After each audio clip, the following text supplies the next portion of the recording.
तो है guys, welcome back to my YouTube channel जी को फोटो में आपका स्वागत है। और आज है दिन सैटरडे और बन चुके हैं 3:30। तो मैं जा रहा हूँ देहरादून। गाड़ी का कुछ काम है, वाइज़र लगाना है और इसके थोड़े सॉकर में और इसका चैन लूप लेना है, क्योंकि मेरी अभी नेक्स्ट राइड होने वाली है, एक सरप्राइज।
देखिए काम हुआ है यहाँ पे बढ़िया वाला।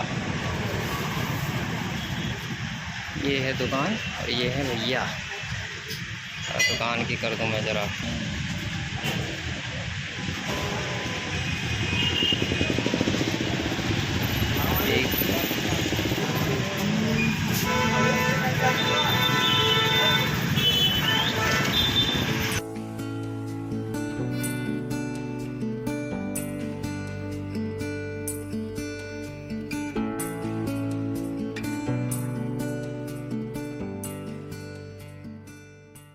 पहुँच चुके हैं यहाँ पे।